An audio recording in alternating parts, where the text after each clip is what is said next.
eh, garis tulisan kita seperti ini misal. Namun dengan harapan-harapan yang baik, doa-doa yang baik itu bisa berubah teman-teman. Ya, bahkan doa adalah sebuah ungkapan isi hati. Doa adalah sebuah harapan.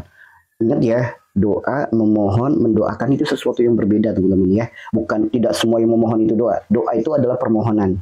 Kemudian mendoakan berarti kita mendoakan orang lain. Permintaan berarti kita minta. Gitu.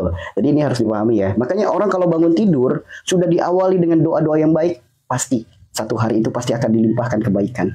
Apalagi ada satu doa yang kita mohonkan. Ya Allah, karuniakanlah mata yang indah untuk bisa melihat keindahan dari setiap catatan takdir yang kau tuliskan. Tuh teman-teman, ya. Memohon kepada Allah agar dikaruniakan mata yang indah untuk bisa melihat keindahan dari setiap catatan takdir yang Allah tuliskan. Misal hari ini kondisi badan masih sakit, namun kalau punya mata yang indah untuk melihat keindahan catatan takdir, pasti lahirnya akan kebahagiaan. Pasti lahirnya akan bijaksana. Meskipun hari ini mungkin ada musibah, namun ketika sudah dikaruniakan mata yang indah, dia akan melahirkan bijaksana, akan melahirkan hikmah dalam setiap musibah. Namun bagi orang yang matanya dijauhkan dari mata hikmah, mata keimanan, dia melihat segala sesuatu dengan keluh kesah, melihat segala sesuatu dengan penuh masalah, melihat segala sesuatu dengan kerungsingan dan lain sebagainya. Maka mari sama-sama kita memohon, ya Allah, hamba memohon kepadamu, karuniakanlah mata yang indah untuk bisa melihat keindahan dari setiap catatan takdir yang kau tuliskan. Jadi apapun saat ini yang menjadi catatan takdir kita, kita akan bisa melihatnya dengan keindahan. Karena hanya dengan kacamata iman, kita bisa melihat keindahan dari setiap catatan takdir yang Allah tuliskan. Tanpa kacamata iman, mustahil. Ya, tanpa kacamata iman, mustahil kita bisa melihat keindahan hidup. Mustahil. So, bagaimana mungkin orang bisa menikmati kesulitan kalau nggak pakai keimanan? Bagaimana mungkin orang bisa menikmati sebuah masalah jika tanpa iman? Bagaimana mungkin orang bisa menikmati penyakitnya tanpa keimanan? Maka hanya dengan kacamata iman kita bisa melihat keindahan dari setiap catatan takdir yang Allah tuliskan. Yuk, maka mari sama-sama kita terus tingkatkan iman kita, kuatkan iman kita, tambahkan ketaatan kita. Begitu ya teman-teman ya. Barakallah semuanya, barakallah. Waalaikumsalam semuanya. Waalaikumsalam. Ya, itu ya teman-teman ya. Habis Suganda semuanya, terima kasih banyak, barakallah. Jadi mulai hari ini dan seterusnya, ayo setiap bangun tidur usahakan berdoa agar minta.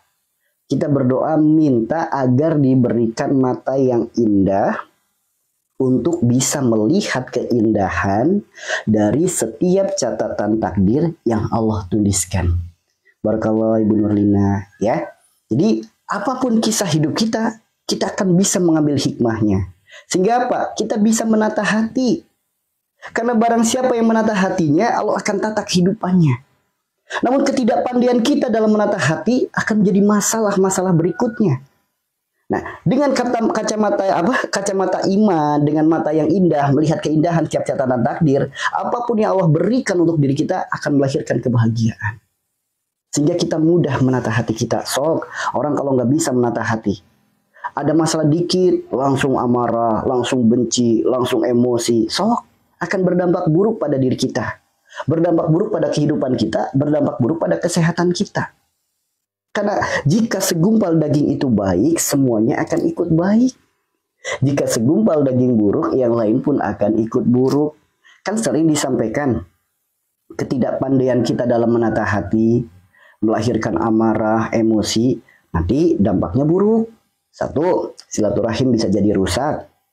Kedua, hati bisa menjadi semakin keras. Yang ketiga, bisa menjadi penyakit. Salah satu penyakitnya adalah hipertensi atau darah tinggi. Kemudian bisa berdampak buruk pula, akan menjadikan sifat-sifat buruk untuk generasi anak keturunan kita. Tuh. Jadi apa yang kita lakukan saat ini, baik dan buruknya akan berdampak pula pada anak keturunan kita. Kebaikan yang kita lakukan akan jadi kebaikan untuk anak keturunan kita. Keburukan yang kita lakukan pun sama. Ya, bismillah ya teman-teman ya. Mari sama-sama kita memohon kepada Allah agar dikaruniakan mata yang indah untuk bisa melihat keindahan dari setiap catatan takdir yang Allah tuliskan. Amin ya Allah, amin ya rabbal alamin. Ma'oyoh mau ikutan khotmil Quran sekecamatan. Bismillah, doanya Ma'oyoh jadi cahaya. Barakallah semuanya, barakallah. Ya, itu ya teman-teman ya yang baru bergabung kembali, saya mohon maaf ya teman-teman ya. Hari ini live-nya sedikit agak siang. Hari ini karena saya lagi di tempat ibu ya teman-teman ya. Jadi mungkin belakangnya berbeda, backgroundnya berbeda. Jadi mohon maaf ya teman-teman ya. Insya Allah nanti live-live berikutnya mudah-mudahan bisa dilakukan di majelis lagi. Gitu ya. Ya, kita bismillah ya. Mulai saat ini dan seterusnya kita belajar untuk senantiasa menata hati. Menata hati. Karena orang kalau pandai menata hati, bahagia hidupnya teman-teman. Tenang hidupnya, gak rungsing. Allah hadirkan penyakit, dia tetap tenang hatinya. Allah hadirkan sulit, dia tetap tenang hatinya. Allah hadirkan sempit, tetap tenang hatinya. Allah hadirkan bahagia, ya bahagia sewajarnya, tidak berlebih. Allah karuniakan apapun, dia tetap tidak mempengaruhi dirinya kepada Allah. Nah ini orang-orang seperti inilah adalah orang-orang yang hebat teman-teman. Dikasih sakit, tetap bahagia hatinya. Dikasih sulit, tetap bahagia hatinya. Kenapa? Innallaha ma'as sabirin. Sesungguhnya Allah bersama dengan orang-orang yang sabar. Dia mengedepankan sabarnya, dia merasa kenikmatan bersama dengan Tuhannya. Dia mengedepankan kesabarannya, dia merasakan betapa bahagia nikmatnya dekat dengan Tuhannya. Karena ciri-ciri orang yang dekat dengan Allah adalah mengedepankan sabar dibandingkan sifat-sifat yang lain. Tuh, itu ciri-ciri orang yang dekat dengan Allah. Segala sesuatunya mengedepankan sabarnya. Segala sesuatunya mengedepankan sabarnya. Itu ya teman-teman ya. Jadi seperti itu. Jadi ayo kita latih diri kita untuk terus meningkatkan kesabaran kita. Ya memang sabar itu sifat Allah, bukan sifat manusia. Maka mohon sama Allah, ya Allah, hamba memohon kepadamu, pinjamkanlah sifat sabarmu untuk diri hamba. Dan kuatkanlah kesabaran hamba. Itu teman-teman. Jadi kita harus sadar diri dan tahu diri. Bukan hanya meminta untuk dikuatkan kesabaran. Namun kita minta juga, pinjamkanlah ya Allah sifat sabarmu untuk diri hamba. Karena sabar itu sifat Allah, bukan sifat manusia. Maka kita mohon agar dipinjami sifat sabarnya dan dikuatkan kesabarannya. Itu ya teman-teman ya. Mohon kepada Allah agar dipinjamkan sifat sabarnya dan dikuatkan kesabarannya. Itu teman-teman. Ya, jadi boleh doa ya Allah kuatkanlah kesabaran hamba. Boleh, gak apa-apa, bagus. Nah, tambahin lagi sekarang. Ya Allah, sabar adalah sifatmu. Hamba mohon ya Allah, pinjamkanlah sifat sabarmu untuk diri hamba. Dan kuatkanlah kesabaran hamba. Itu teman-teman. Ya, jadi kita pinjam dulu sama Allah. Ya Allah, pinjami dong sifat sabarnya. Dan kuatin dong kesabaran hamba. Bahasanya gitu teman-teman. Ya kita minta dikuatin, kalau nggak dipinjemin sama Allah gimana? Itu ya. Jadi seperti itu. Ya Allah, pinjamkanlah sifat sabarmu untuk diri hamba. Dan kuatkanlah kesabaran hamba dalam menjalani setiap takdir yang kau tuliskan. Sabarkanlah pandangan hamba, sabarkanlah pendengaran hamba, sabarkanlah mulut hamba, sabarkanlah lisan hamba, sabarkan seluruh apa yang kau titipkan pada diri hamba. Tuh, tangannya sabar, jalan kakinya sabar. Sabar dalam arti apa? Ketika melangkah kepada keburukan, dia langsung beralih kepada kebaikan. Itu teman-teman. Ya, inilah ilmu kehidupan teman-teman. Ilmu kehidupan adalah ilmu yang menghantarkan diri kita untuk paham agar menjadi hamba yang sebaik-baiknya hamba. Man arafa nafsahu faqad arafa rabbahu. Barang siapa yang mengenali dirinya, Allah akan mengenali. Barang siapa yang mengenali dirinya, dia akan mengenal Tuhannya. Itu ya teman-teman ya.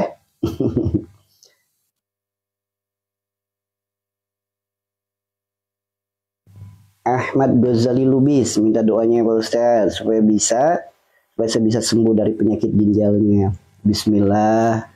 Semoga Allah kuatkan kesabarannya, Allah sempurnakan kembali seluruh organ dalam tubuhnya, wabil khusus pada ginjalnya.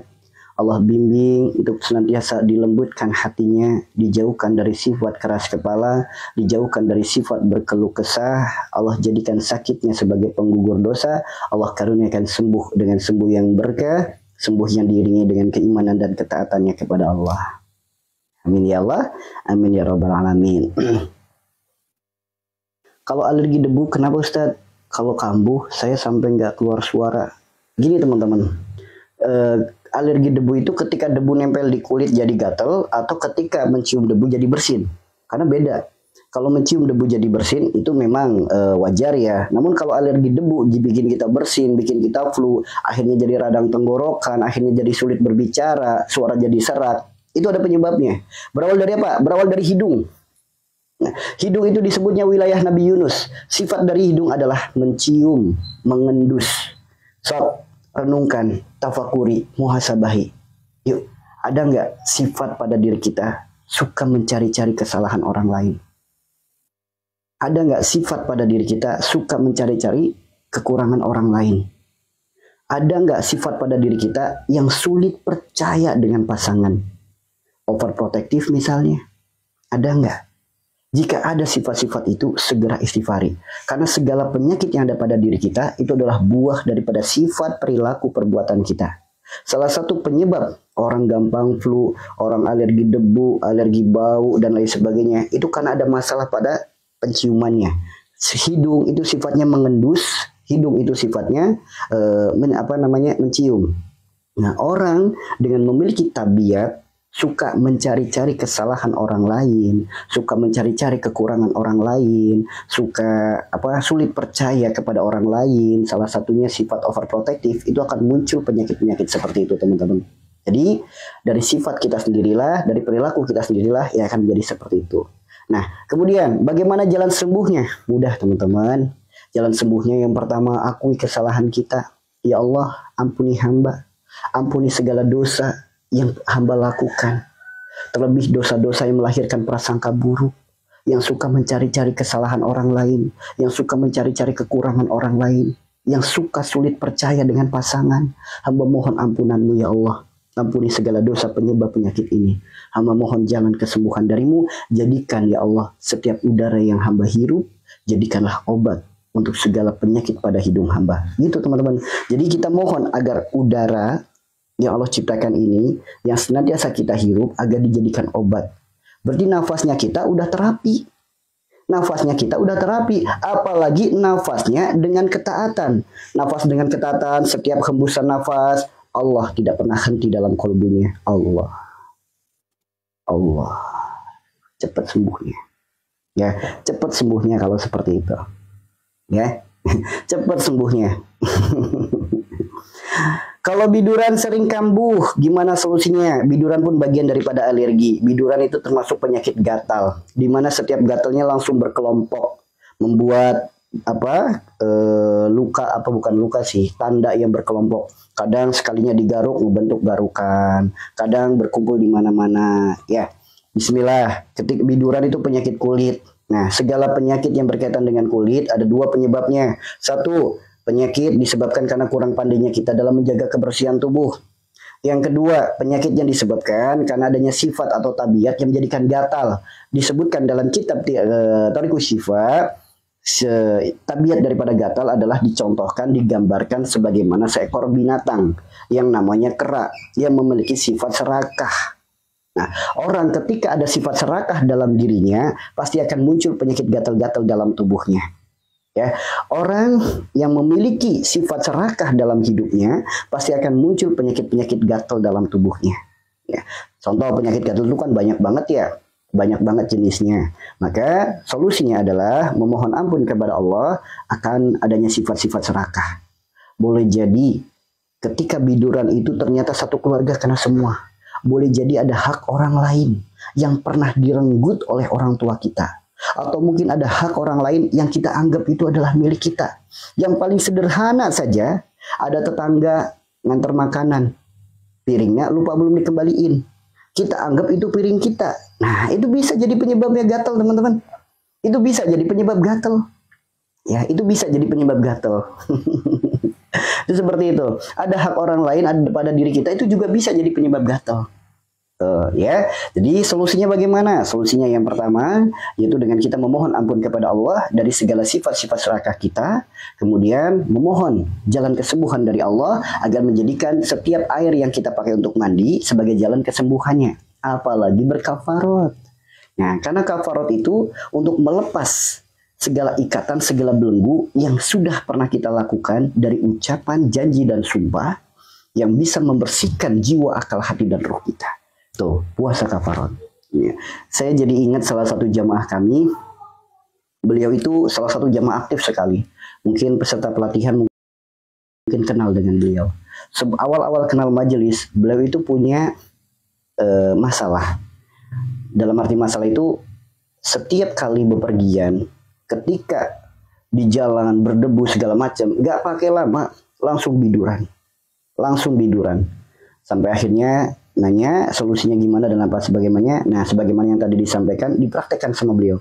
Sekarang alhamdulillah tidak pernah alergi lagi, tidak pernah biduran lagi. Alhamdulillah teman-teman. Ya, harus menyadari bahwasanya adanya sakit pada diri kita itu buah daripada sifat, perilaku, perbuatan diri kita. Seperti itu ya teman-teman ya. Waalaikumsalam. Kalau kita bengkak gusi, segala penyakit yang ada di mulut, baik itu bengkak gusinya, baik itu sariawan, baik itu sakit gigi, bau mulut, amandel, mulut disebutnya wilayah Nabi Khidir. Kita lihat kisah Nabi Khidir yang ada dalam Al-Quran, di mana Nabi Khidir itu sebagai guru daripada Nabi Musa. Dari kisahnya Nabi Musa udah dikisahkan tentang Nabi Khidir, dan sampai saat ini masih banyak orang yang mengaku dirinya berjumpa dengan Nabi Khidir. Sebagian di antara mereka jujur, sebagian di antara mereka dusta.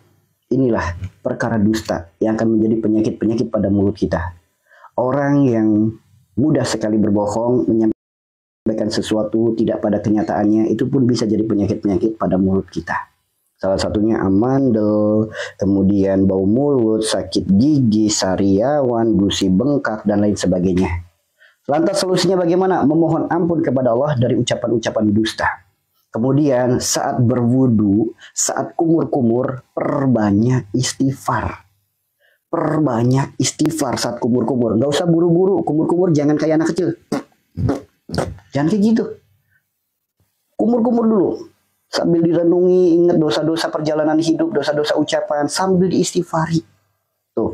So, orang yang biasa seperti itu kumur-kumurnya, satu, akan dijauhkan dari bau mulut. Kedua, dijauhkan dari penyakit-penyakit mulut. Sok teman-teman. Jadi kalau kumur-kumur itu jangan kayak anak kecil. Ya, kan biasanya kayak gitu. Belajar wudhu dari zaman SD sampai gede nggak ada perubahan. Gitu aja wudhunya. Yuk, kalau lagi wudhu saat berkumur-kumur, istighfar dari dosa-dosa lisan. Nah, itu akan jadi jalan sembuh penyakit-penyakit pada mulut. Kemudian ada nggak ikhtiar lain? Ada. Teman-teman cukup air minum, air putih, air minum 1 gelas dikasih garam kasar atau garam Himalaya. Ya, dikasih garam kasar atau garam Himalaya. Berapa banyak? Cukup seujung sendok makan. Atau mungkin nggak banyak sih ya, dikit lah. Kurang lebih segini ya, seukuran jagung ya, kurang lebih 3 ukuran jagung lah gitu. Jadi kasih air hangat, air putih hangat, dikasih garam kasar atau garam Himalaya, diaduk. Mohon kepada Allah, ya Allah, dengan air Engkau jadikan sumber kehidupan, dengan garam Engkau jadikan sumber rasa. Hamba mohon kepadamu ya Allah, jadikanlah air garam ini jalan sehat, jalan sembuh segala penyakit-penyakit hamba. Kalau mau ada penyakit tertentu, sebut. Wabil khusus penyakit, sebut namanya. Baru kumur-kumur, buang. Ingat ya, kalau kumur-kumur itu ngebuangnya ke kiri ya teman-teman ya, jangan ke kanan, ke kiri. Kumur-kumur lagi, buang lagi ke kiri. Kumur-kumur lagi, buang ke kiri. Nah, seperti itu ya teman-teman ya. Ya, seperti itu. Nah, insya Allah sembuh teman-teman, sembuh. Apalagi misal sering-sering dioles pakai madu, itu cepat. Ya, gitu ya teman-teman ya. Kedua anak saya, Waalaikumsalam Kalimantan. Kedua anak saya kena demam. Si adik dirawat, dia sudah Allahu Akbar. Si kakak dirawat di rumah. Solusinya apa Ustaz? Ketika ada sakit, ternyata serentak terjadi pada anak. Yuk, kita sebagai orang tua segera saling minta maaf dan memaafkan dengan pasangan kita. Boleh jadi kita sebagai orang tua ada intrik-intrik yang terpendam dalam hati, yang melahirkan hawa tidak nyaman, hawa tidak enak, itu akan menjadikan penyakit pada anak-anak. Yuk, jangan sampai ada dendam dengan pasangan, masalah dengan pasangan yang berlarut-larut. Segera selesaikan masalah itu, segera minta maaf dan memaafkan. Ya, segera minta maaf dan memaafkan. Jangan sampai adanya masalah membuat hati kita bergejolak. Bergejolaknya hati bisa berdampak buruk pada anak. Sebagai bukti, gak usah anak deh. Anak kan masih muda ya. Anak masih muda itu bahasanya masih peka perasaannya. Kita sebagai orang tua, kita datang bersilaturahim ke rumah orang. Di rumah itu sedang berantem. Kita nggak tahu mereka sedang berantem, tapi bawaan kita sangat tidak nyaman di rumah itu. Itu ya teman-teman ya. Apalagi kalau kita berantem di rumah, anak kita mengetahuinya. Itu gejolak, penyakitnya luar biasa teman-teman. Bahkan disebutkan malaikat rahmat keluar dari rumah-rumah yang di dalamnya sering ada pertikaian. Tuh, jadi rumahnya dijauhi malaikat. Itu seperti itu. Ya, makanya sebagai bapak dan ibunya saling minta maaf dan memaafkan. Kemudian minta maaf pula kepada anaknya. Nah, maafin ibu ya. Kalau semisal ternyata sakit kamu disebabkan karena dosa-dosa dan kesalahan ibu, tolong maafin ibu. Begitupun bapaknya, minta maaf. Cepat sembuhnya. Terus satu, tangan orang tua, baik bapaknya atau ibunya, skin to skin, kulit ketemu kulit, boleh di kening, boleh di punggung, boleh, silakan bebas. Kalau pengen cepat di punggung, skin to skin, tempelkan tangan kita di kulit anak kita. Kemudian baca doa yang diajarkan oleh Rasulullah. Apa doanya? Bismillah, Bismillah, Bismillah. A'udzubillahi wa qudratihi min syarri ma ajidu wa huwa diru. Baca 7 kali, itu ada sunnahnya teman-teman. Silakan teman-teman bisa browsing doa terapi Rasulullah gitu. Tulis aja gitu di browsing. Nanti ada tuh doa yang diajarkan oleh Rasulullah. Dah, kita bacakan Al-Fatihah seikhlasnya sebanyak-banyaknya. Udah, kita afirmasikan diri kita, pikiran kita, badan yang demam jadi dingin, badan yang panas jadi dingin. Afirmasikan dari pikiran kita penuh dengan keyakinan dalam kalbu kita. Baca Al-Fatihah sebanyak-banyak. Sok, turun demamnya. Turun demamnya teman-teman. Ya. Ya, jadi sebetulnya itu. Jadi kesembuhan itu sebetulnya mudah. Kunci kesembuhan adalah kesadaran akan kesalahan. Orang sadar akan kesalahannya, gerbang sembuhnya terbuka. Namun orang hanya sibuk mencari obatnya, kesadaran kesalahannya belum terbuka, maka sembuh pun akan sulit. Karena Allah titipkan kepada kita penyakit, Allah bukan sedang nyuruh kita cari obat. Allah bukan sedang nyuruh kita ikhtiar ke sana kemari, bukan. Melainkan Allah berpesan kepada kita, ya ayyuhalladzina amanu tubu ilallahi taubatan nasuha. Allah memberi pesan kepada kita untuk bertaubat. Apa itu taubat? Mengakui kesalahan, berjanji untuk tidak mengulangi lagi dan mohon ampun kepada Allah. Itulah taubat. Maka gerbang utama kesembuhan adalah mengakui kesalahan, memohon ampunan kepada Allah, lalu berjanji untuk tidak mengulangi lagi. Itulah taubat. Ketika kesadaran itu muncul dalam hati kita, itu gerbang utama untuk sembuh. Ya, itu gerbang utama untuk sembuh. Ya, teman-teman ya. Ted, apa sebab BB aku turun? Mohon solusinya. Banyak. BB turun. Satu, hidupnya jauh dari kebahagiaan. Jauh.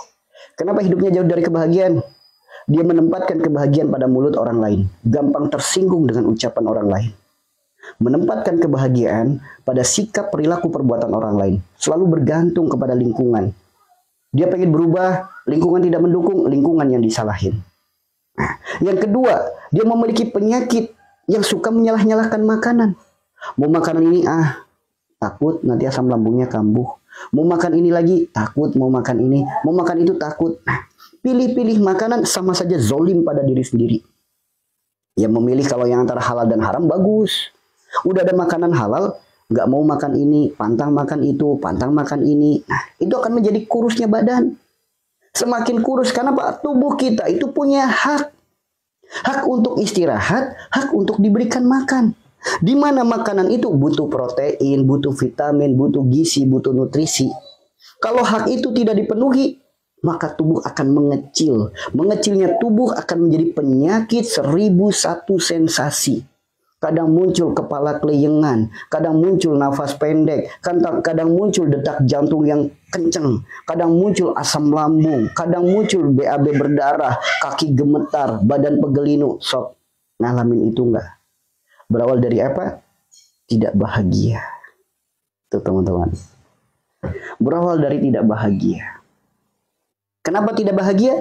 Karena ia menempatkan kebahagiaannya pada mulut orang lain.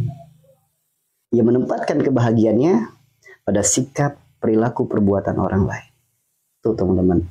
Lupa janji, solusinya gimana? Al-Quran surat Al-Maidah ayat 89. Kerjakan kafarah.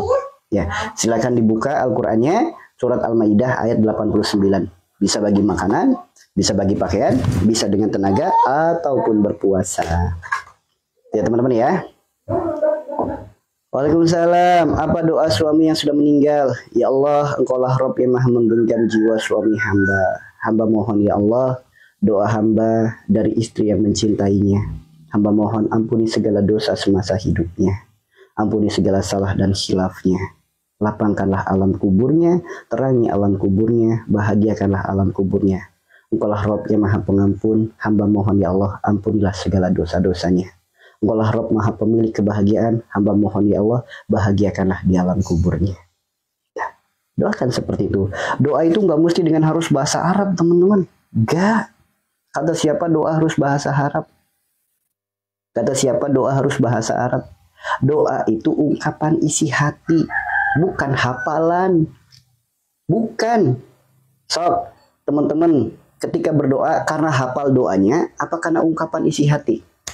Renungkan teman-teman. Bagi teman-teman yang merasa saya udah doa dari dulu, kenapa nggak dikabul-kabulin? Sok, saya tanya dulu. Doanya karena hafal dengan doanya atau ungkapan isi hati? Jadi kalau doanya hanya sebatas hafal, ya doanya gitu-gitu, nggak akan berubah apa-apa. Itu ya teman-teman ya. Kalau doanya apa namanya? Kalau doanya ungkapan isi hati, cepat ijabahnya. Apalagi memakai ini nasihat dari leluhur.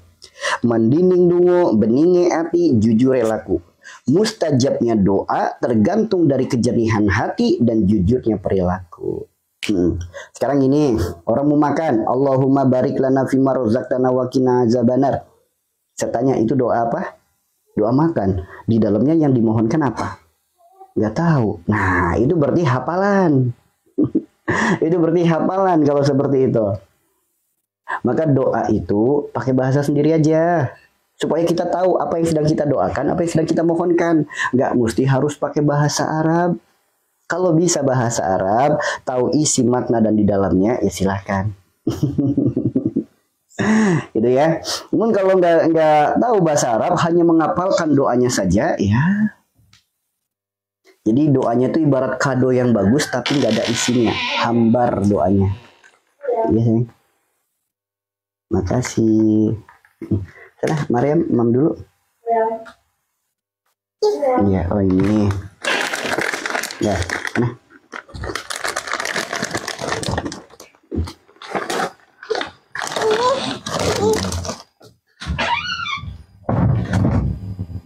Gitu ya teman-teman ya.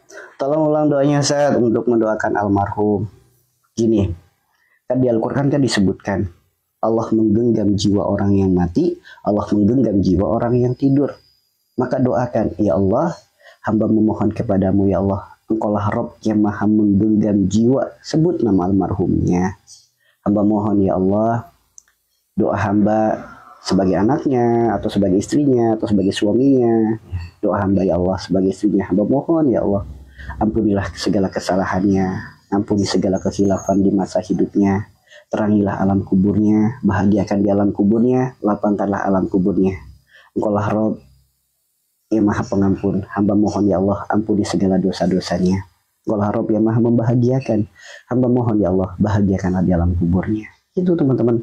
Jadi apa yang kita harapkan, pakai isi hati sendiri. Gitu. Jadi bukan dengan hafalan. Doa hafalan itu sama saja kita memberi kado, tapi nggak ada isinya. Bungkusnya doang bagus, tapi nggak ada isinya. Maka doa itu dari hati, bukan hanya sebatas lisan. Begitu. Ya.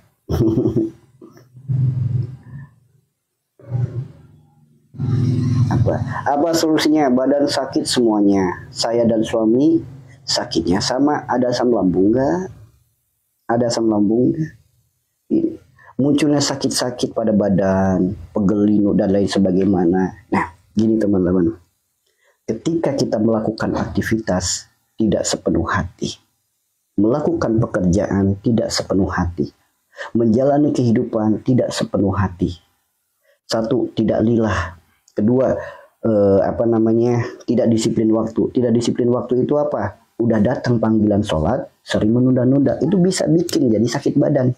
Karena secara medis, orang gampang sakit badannya karena kurang cairan. Kurang cairan disebabkan karena kurang minum. Kurang minum kita karena malas minum. Malas minumnya kenapa? Karena ada sifat-sifat yang tadi. Ya, jadi secara medis, orang gampang pegel linu itu disebabkan karena kurang cairan dalam tubuh. Kurang cairan disebabkan karena kurang minum. Apa yang menyebabkan jadi malas minum? Salah satunya sifat-sifat tadi. Tidak lillah ketika melakukan sesuatu, ketika bekerja, ketika bergerak, ketika apapun, selalu banyak keluh kesahnya. Tidak dilakukan sepenuh hati. Tuh, cuci piring sambil ngedumel, nyapu sambil mengeluh. Itu bisa jadi penyakit-penyakit dalam tubuh kita. Salah satunya pegel linu dan lain sebagainya. Gitu ya.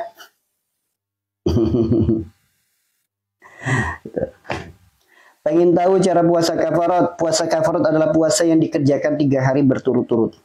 Tujuan daripada puasa kafarat itu untuk menggugurkan segala dosa, janji dan sumpah-sumpah kita. Baik janji dan sumpah yang kita lakukan, maupun orang tua kita lakukan, ataupun leluhur kita lakukan. Itu untuk memutus keburukannya. Bahkan, janji dan sumpah itu bisa berdampak buruk pada diri kita.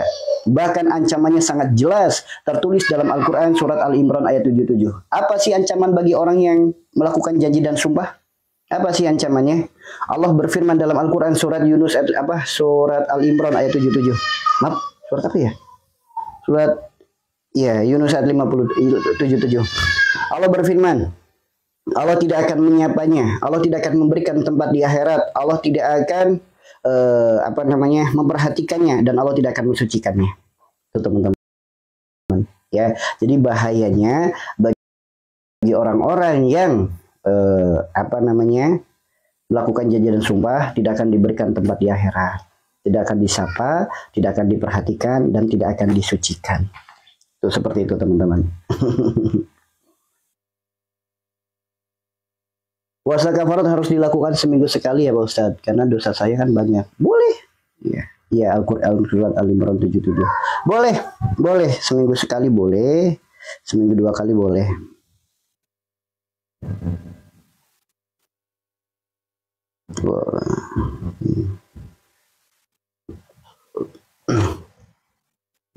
Untuk katup jantung bocor, solusinya gimana Pak Ustadz? Istri saya sudah 2 tahun. Jantung disebut kolbu, kolbu disebut hati. Orang memiliki masalah pada jantungnya, maka harus diobatin hatinya. Jantung disebutnya wilayah Nabi Adam. Wilayah Nabi Adam berkaitan dengan hawa nafsu. Keinginan, harapan, angan-angan dunia yang berlebih akan menjadi masalah pada kolbunya, akan menjadi masalah pada jantungnya. Orang ketika terlalu banyak keinginan, banyak harapan, banyak angan-angan, ketakutan, kekhawatiran, kecemasan berlebih kepada dunia akan menjadi penyakit dalam hatinya. Ia membesarkan keinginannya ketimbang Allah dalam hatinya.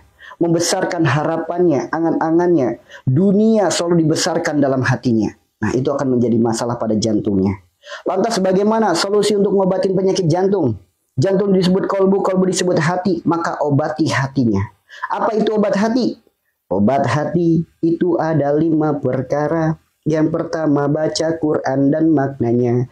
Yang kedua sholat malam dirikanlah. Yang ketiga berkumpul dengan orang-orang soleh. Yang keempat puasa. Yang kelima banyak zikir dan sholawat. Kerjakan kelima-limanya, pasti sembuh penyakitnya. Kenapa saya bilang pasti? Allah tidak akan mungkin khianat dengan janjinya. Disebutkan dalam Al-Quran surat Yunus ayat 57. Ya ayuhan nas qad ja'atkum mau'izatun min rabbikum wa syifaa'un lima fis sudur wa hudan wa rahmatul lil mu'minin. Jaminan sembuh dari Allah. Yang kedua, Allah turun ke langit bumi di sepertiga malam. Siapa yang meminta ampunan, Allah ampuni. Siapa yang meminta, Allah beri. Siapa yang memohon, Allah kabulkan. Dapat jaminan. Yang ketiga, berkumpul dengan orang-orang soleh. Berkumpul dengan orang-orang soleh adalah salah satu ikhtiar kita untuk menjaga keistiqomahan dalam ibadah. Jika kita berada di lingkungan yang baik, insya Allah kebaikan akan senantiasa kita dapatkan. Kalau kita berada di lingkungan buruk, khawatir imannya lemah, kita terbawa pula dengan keburukannya. Yang keempat puasa. Puasa adalah salah satu ibadah yang paling tinggi. Kenapa? Puasa itu bukan hanya mengekang hawa nafsu. Puasa itu menjaga diri kita untuk senantiasa berucap yang baik, memandang yang baik, mendengar yang baik, berperilaku yang baik. Itu puasa. Ya. Yang kelima, banyak zikir dan salawat. Allah berfirman, ala bidzikrillah tatmainul qulub. Hanya dengan mengingat Allah, hati akan menjadi tenang. Tenangnya hati kita akan menjadi tenang kalbu kita. Tenangnya kalbu kita akan menjadi sehat alam tubuh kita. Bahkan sehat pula kehidupan kita. Sangat jelas sekali Rasulullah bersabda, jika segumpal daging baik, semuanya akan ikut baik. Jika segumpal daging buruk, yang lain pun akan ikut buruk. Obati dengan obat hati 5 perkara, dijamin sembuh. Bahkan mungkin sering sekali saya sampaikan ya teman-teman ya. Sering sekali saya sampaikan, tapi saya belum melihat. Biasanya beliau hadir cepat. Nah, beliau seorang ibu-ibu. Tiba-tiba nelpon saya, Ustaz, saya baru pulang dari rumah sakit ngantar suami. Suami saya divonis untuk dipasang ring dalam jantungnya. Cuma dikasih waktu 3 minggu. Karena nggak bisa langsung proses pemasangan, ada beberapa hal sehingga harus tertunda 3 minggu. Kira-kira ada nggak solusi supaya suami saya tidak jadi dipasang ring? Saya hanya berkata, suaminya ada nggak? Ada. Dia juga mendengarkan. Saya hanya menyampaikan, orang yang memiliki penyakit jantung, jantung disebut kolbu, kolbu disebut hati. Obati hatinya. Obatnya hati ada 5 perkara. Kerjakan semuanya nanti sembuh. Lalu hilangkan penyebabnya. Apa penyebabnya? Keinginan, harapan, angan-angan dunia yang berlebih. Ketakutan, kekhawatiran, kecemasan dunia yang berlebih. Apapun, dia selalu mengedepankan dunia. Yuk, mulai dieliminasi perasaan itu. Mulai dieliminasi kecintaan itu. Subhanallah teman-teman, hanya waktu 3 minggu. Beliau melakukan dengan sepenuh hati. Lillahi ta'ala. Tidak ada harapan apapun. Hanya ingin mendekat kepadanya. Memohon ampun atas segala kesalahannya. Subhanallah. Begitu 3 minggu kemudian. Beliau datang bersama istrinya ke rumah sakit. Salah satu rumah sakit spesialis jantung yang ada di Pasar Rebo. Ya, Pasar Rebo ya kalau nggak salah masuknya itu. Yang di Jakarta Timur.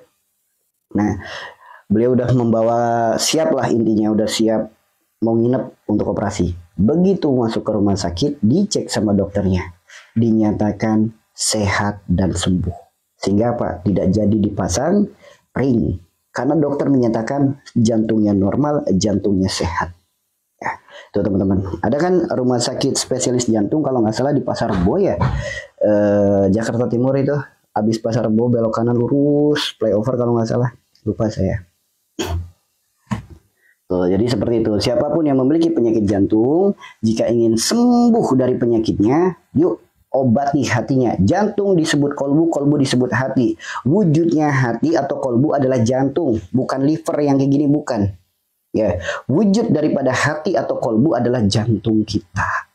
Maka kalau pengen sehat jantungnya, obati hatinya dengan obat hati 5 perkara. Jadi ulama menciptakan syair itu bukan tanpa dasar. Mungkin kita hanya melihat, oh itu mah sebuah syair, oh itu mah lagunya si Anu, itu mah lagunya si itu. Bukan. Ya, ini tuh diciptakan oleh ulama. Nah, kalau kan awalnya sebetulnya itu dari bahasa Jawa ya teman-teman ya. Tombo ati iku ono 5 perkara. Itu teman-teman.